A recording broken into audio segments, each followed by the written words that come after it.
Hey YouTube, it's Greg from the Plastic Crack blog. Today I'm doing my first ever tutorial on how to make your own bases for your miniatures without any sculpting skill at all. I thought I'd do this after my Kickstarter finally arrived from Bases 2. These guys have come from the Wargames Bakery and were shipped by Mantic. So if you want to learn how to make your own bases like this, just stay tuned, because like I say, you don't need any sculpting skills at all.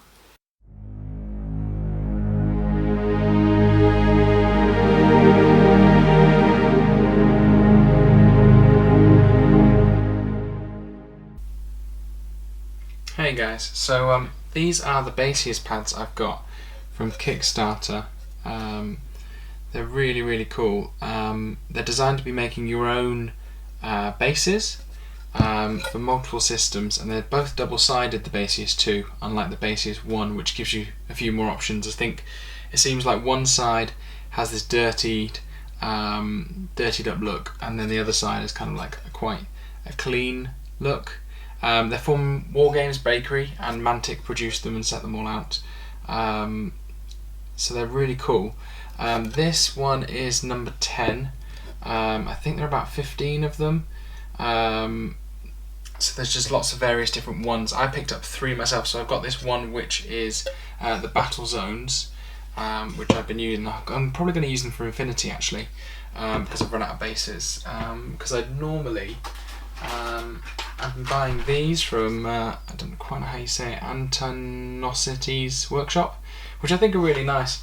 But these just give you a bit more flexibility, which is cool. So the other ones I got from the Kickstarter was, I got the dungeon one. So this is the dirty side. It's got quite a lot of sort of grit on it, a couple of different areas. And then I've also got the clean side.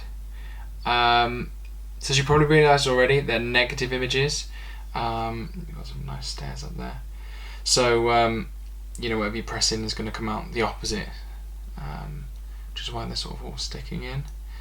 And then the last one I got was, which one's this? I got Homestead, which is kind of like lots of broken down boards, kind of like the inside of a house. There's a few sort of footprints and bricks and stuff, which I think would be quite good for like World War I stuff. And on this side you've got like the inside of a normal house, a trapdoor, a couple of steps up to like a porch. One of the things that other people have been saying about this, which I didn't actually think about, is that you could use these to make dungeon tiles. Dungeon crawlers are really big at the moment. You've got things like Zombicide Black Plague, which is coming out soon. You've got your normal D&D and sort of those sort of RPGs, and rather than sort of having you know, buying big tiles for it, you can actually make your own, and you can customize them, because you know, depending on where you stick the green stuff, or the you know, milliput if you're going to bake it, and philoput, you know, you can make them all different, customize them, which I think would be really nice. I'm not sure if they're out yet to buy for the general public. I've had a real nightmare getting mine because they sent them to my old flat. But yeah, definitely think about picking some up if you want to make your own bases. I mean, here are the ones that I've made before. I tested these out this morning, so I'm going to use these for Infinity. I think they're quite cool, just really easy. The only thing I'd say is, if you do make some, when you are getting your surface ready, you need some kind of lubricant.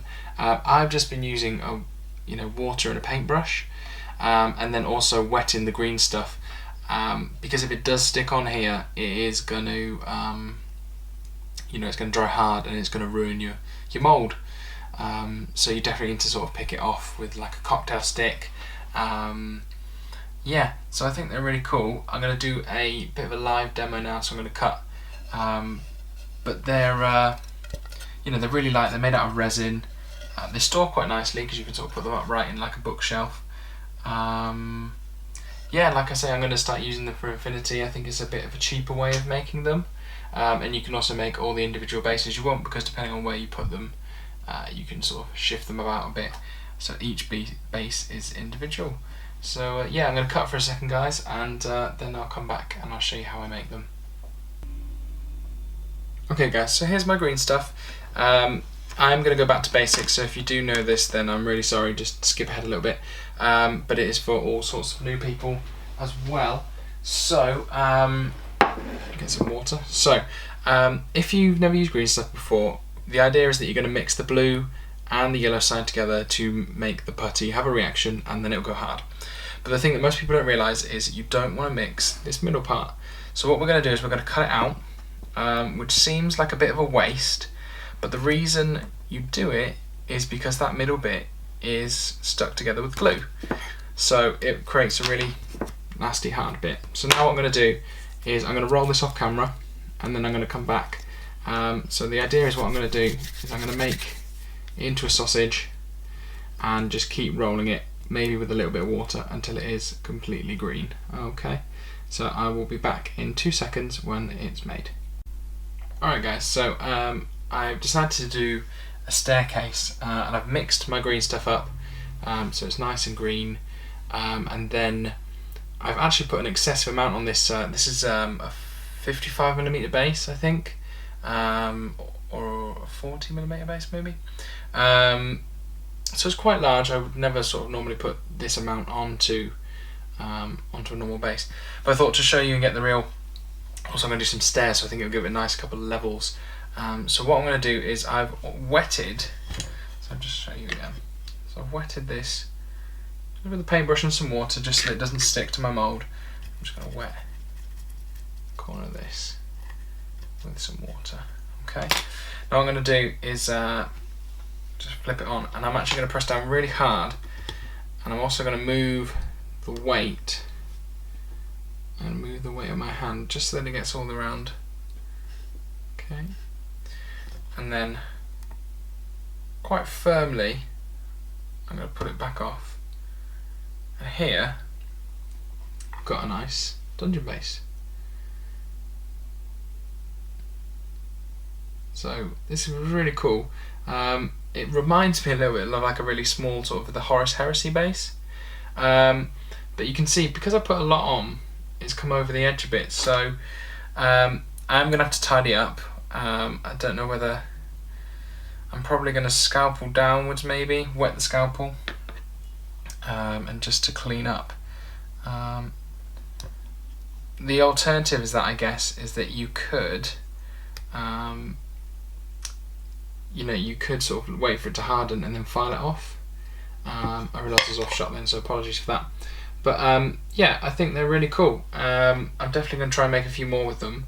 And like I say, if you want to do anything on a larger scale, you could make some really cheap dungeon tiles, whether it's out of clay or milliput, or just it'd be really, really cheap, and you could make some really cool stuff with it. I'm thinking about doing it for my D&D group. So let me know what you think. Would you use it for yourself? Or is it, should I just carry on buying bases? Take care, guys. Bye.